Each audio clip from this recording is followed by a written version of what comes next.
welcome to today's episode of SmolTalk, episode 33. Today we have a very special guest with us today called Syr HERE. Hi, Syr HERE. Hi, hello, Vespy.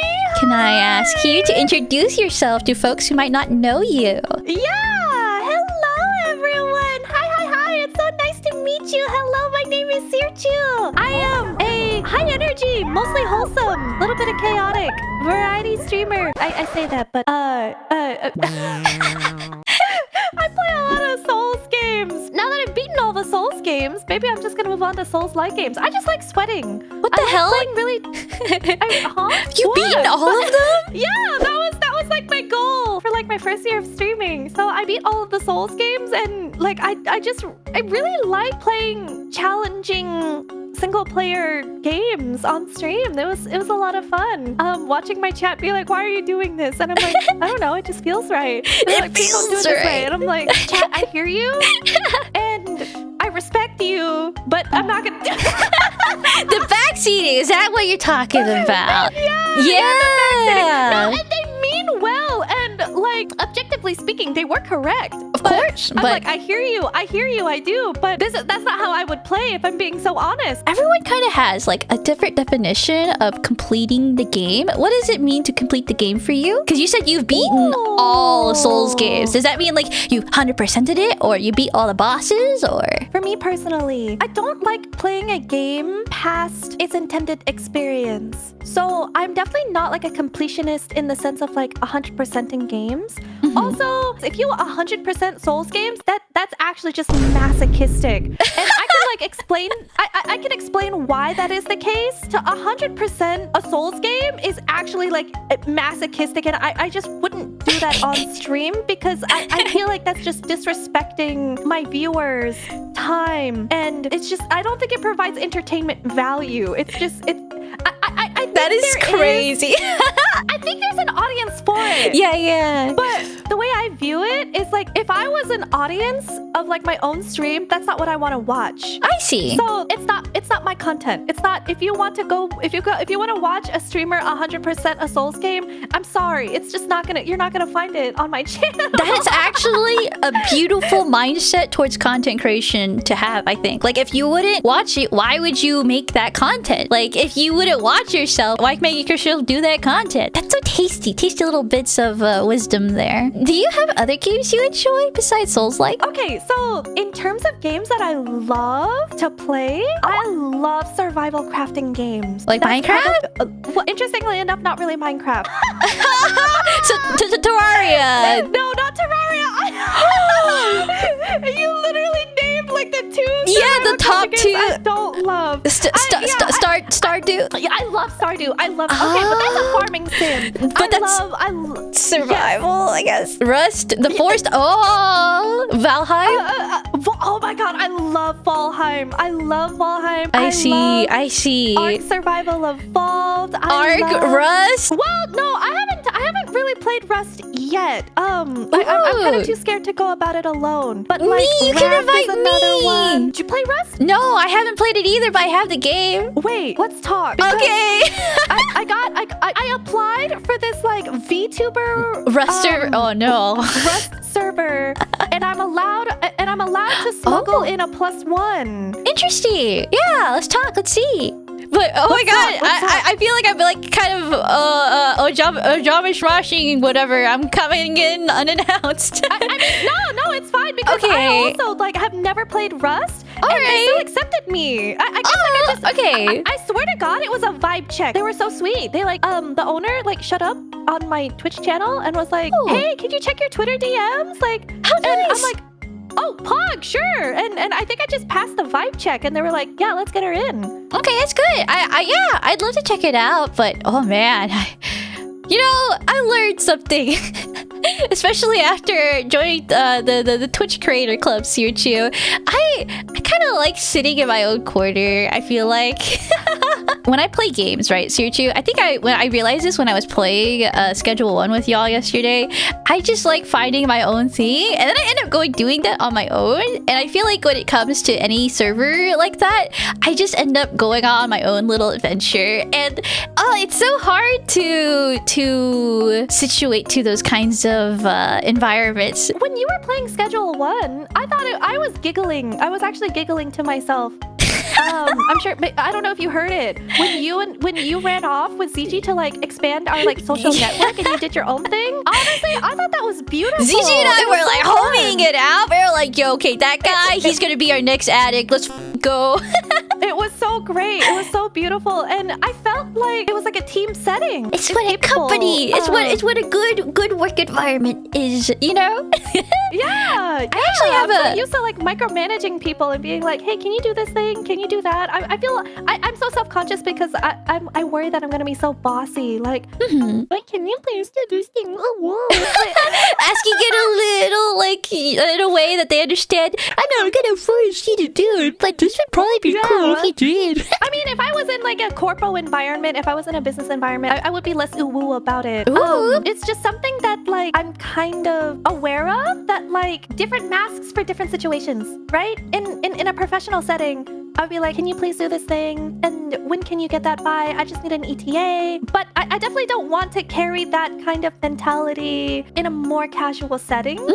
I consider streaming to be a more casual setting. It's kind of weird. I have like a semi-professional demeanor when I'm in a streamer setting. Yeah! Oh, that's such a lovely thing to talk about. We have so many things I want to talk about. I'd love to know which one you'd like to elaborate on, if that's okay. So like, you had mentioned a little bit earlier about how if you were a viewer, you wouldn't watch like those kinds of gameplays of people who would 100%. What would you rather watch? What was your conclusion of what would you rather watch? Another thing I wanted to ask you about, you mentioned that you didn't have to micromanage.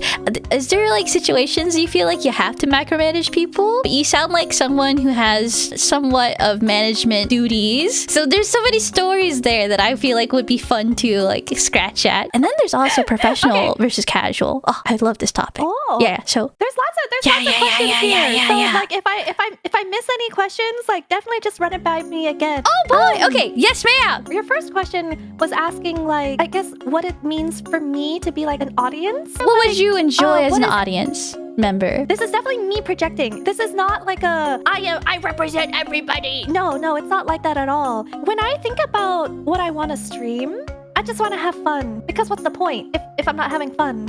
I can just hang out in Discord.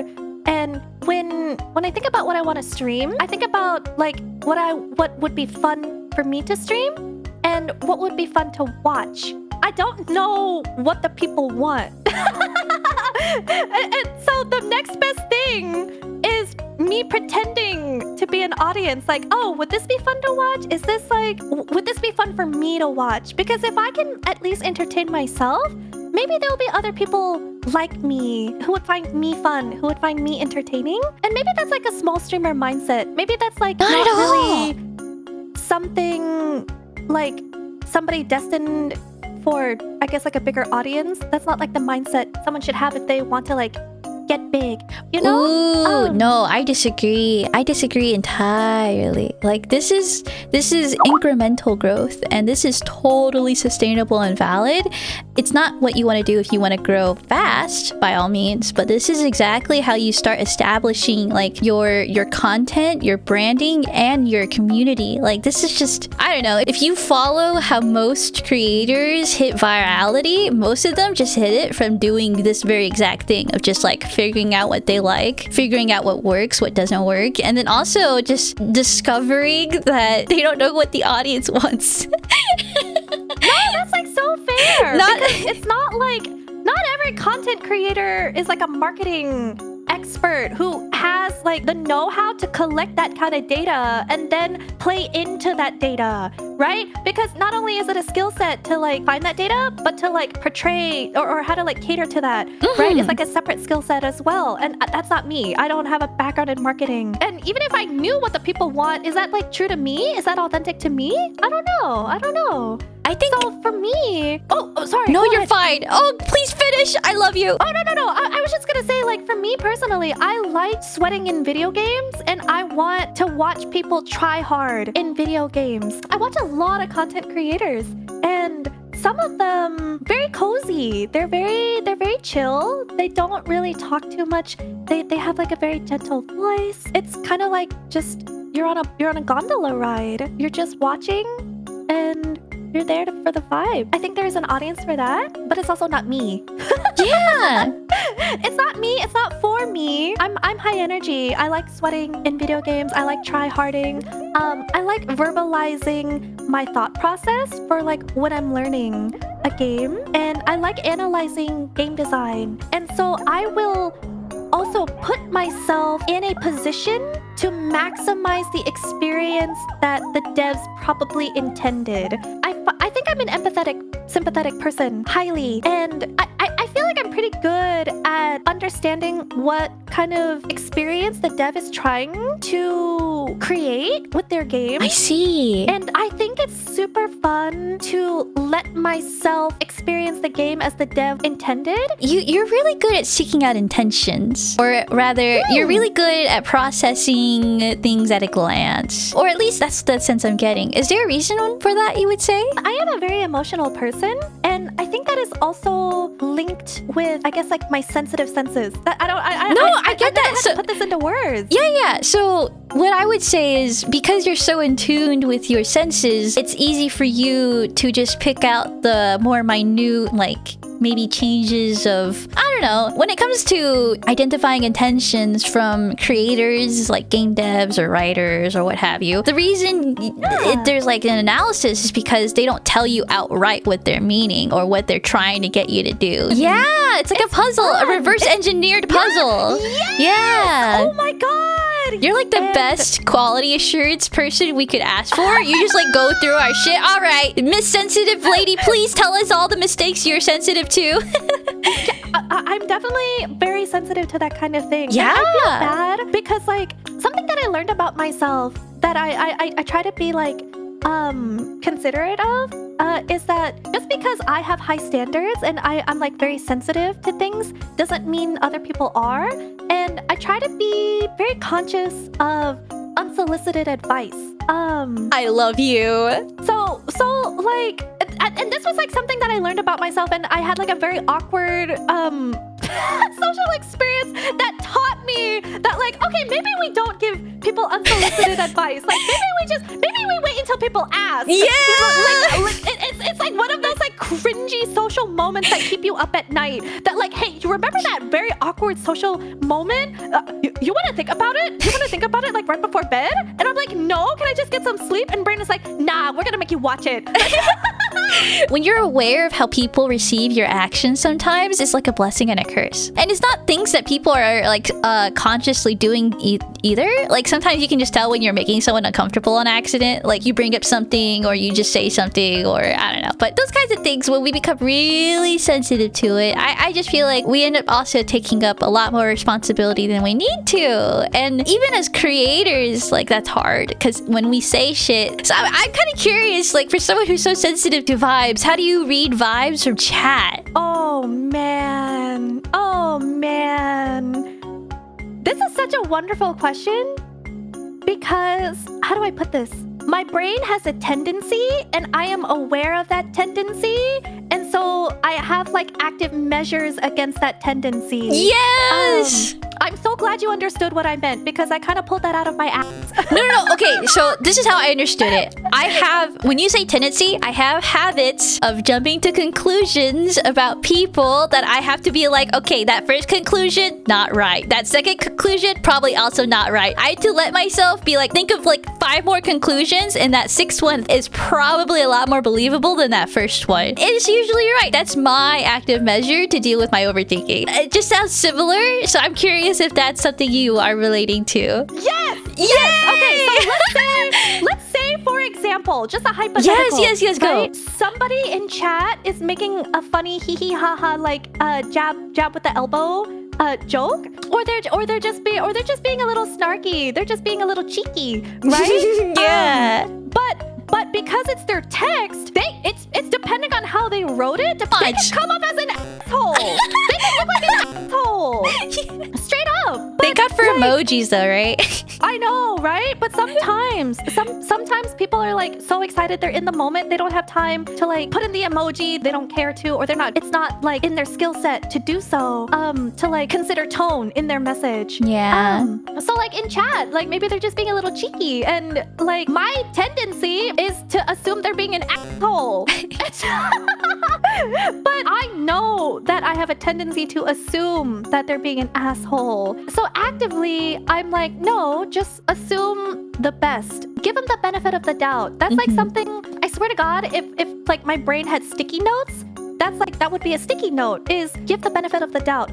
Do not assume the worst. And I feel like that's been so good for my mental, because if they are being an asshole, I think they would show like a pattern of behavior. Let's just be honest, right? Like not everyone understands how to like operate in every space. And sometimes people just coming in as they are when the nuance hasn't already been pre-established, it's really easy to just get the wrong impression, because if you don't lay shit down, then what you pick, anyone could just pick up anything, right? And I think it's so lovely of you to always give people the space to prove themselves to be good, or at least like not be an asshole, you know? Can I actually bring back some context here? For people who might not know, Syr spent the past year before taking a break just constantly streaming and playing Souls games. I say Souls, I've been saying Souls-like because I'm such fucking layman about this. I'm so sorry. But just like playing one genre of games over the course of a year. Like in terms of how to grow as a content creator, like that's textbook style how you grow a community. And honestly, you succeeded in all terms. But I feel like now that you've reached kind of like the end of that chapter, you're like, okay, what's next? Yeah. You ever like finish a big goal and kind of feel empty? Yeah. Afterwards, that's kind of where I'm at. I'm on hiatus for like unrelated reasons, but like while I've been on hiatus, I've been thinking about like, wait, is it okay to swear on your stream? Oh, please. I was like, what am I gonna stream? What am I gonna stream? Because I had a theme going, and it was so easy to just like fall back on it. Just like go live and just know what it is that I'm gonna be streaming. I'm kind of curious. Would you not find it though that there's like other types of games that you would like playing on stream, I guess? Like, is there no other games you'd be like, oh, I'd like to play this on stream for like another year? Or is there games would you like to keep playing games on stream? I would. I love playing games on stream, and maybe I'm at the stage of content creating. This is something that I noticed as well when I was like watching other content creators. I think there's like this like prevailing thought that I disagree with. I don't know if this is a hot take. You don't have to be original. If somebody has already done a podcast, that shouldn't exclude other people from like doing a podcast. I think it's okay to imitate other content creators because it's about learning how to make content in the first place. I'm not an artist, but I imagine this is what it's like to learn how to be an artist. Is first you learn to imitate, and then you learn to create. You're such an artist. As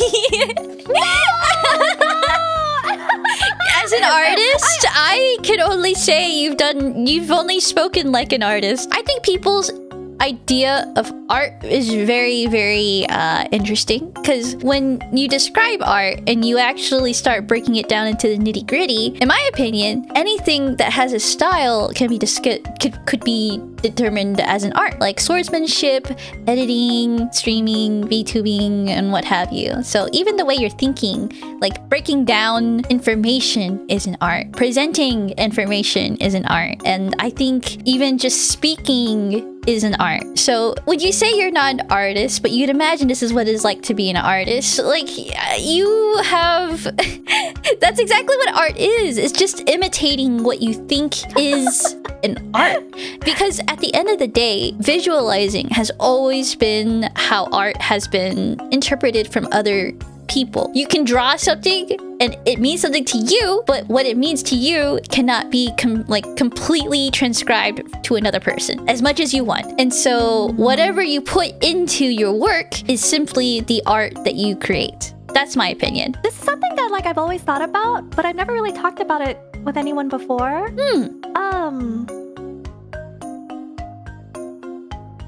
that I just had a brain fart. I just had this super deep thought that I wanted to share with you, and I just lost it. No, come back, please, come back. No! Oh, okay, I got it. I have the string, I'm tugging it, I'm pulling it. Okay, only because I started streaming that I feel like non-content creators, non-artists would fail to understand is the pain of creating. Like, the labor, the labor of love that like goes into creating. I think that was like something that I didn't really understand until I started streaming. I love how hard it is to create. And I feel like it's kind of relevant right now with like the whole discussion of AI. Good point. I think that's where a lot of the disconnect comes from, is that non-artists, non-creators, they don't understand the blood, sweat, and tears that goes into creating. They only see the product. They only see the output. And I think something that I do, me personally, not saying everybody, but something that I personally do is I try to mask how much work I put into my stream. I try to make my production, I guess, like seem as seamless as possible. My audience only sees like the duck like gliding gracefully across the pond, but like underneath, I'm flapping for my life. I'm waddling for my life. I'm swimming. I'm like, oh my god. But above, I'm like, yeah, I'm graceful as fuck, bitch. This is what I want you to see. But underneath the surface, I'm like, oh my god, I'm flapping, I'm swimming. Doing a stream for every day for a whole year, I can't imagine. I want to actually ask, like, how has that impacted you? Because streaming is a very like invasive, not invasive, I'm sorry, that's such a harsh way to say it, but I just mean to say, like, it's you opening up yourself to the world for a set period of time, and sometimes a lot of people show up, sometimes no one shows up, but regardless, people show up, and that's just a very like private setting to be talking to people all the time in. Like, here's this channel to always speak to me and only me for this amount of time, and some people love that because it's just like hanging out with your homies, but other people, it does feel like a job, and to some it's just a more intricate, like, there's just so many different ways people experience streaming. And I feel like when it comes to just everyone though, dedicating that much time outside of yourself it affects the mind, I think, in a different way. It does. Fuck, I wanted to talk to you about being a girl gamer and your experience as being a girl gamer and how it's fucking fuck, there's so much to talk about, Syr. I'm so sad. That's okay. Maybe part two. Part two, for sure. Yeah, but I really have to go now. But yeah. I'm sorry. Thank you for everything. Thank you for inviting me. This is so much fun. No, thank you. We'll have to talk again soon. Yes. Right. Okay. Right. Any last other promos I can get out of you? No. I'm on hiatus, but follow me on Twitch. Woo! I have a Discord. Discord link is on my Twitch page. Yay! I hope to see you soon. Yes. Thank you for sticking around. Yay! I hope to see you again. Yay! And you're welcome anytime. I will catch you later. I'll see you. Oh man, goodbye. Bye. Quitting the collab. Goodbye. Just leave.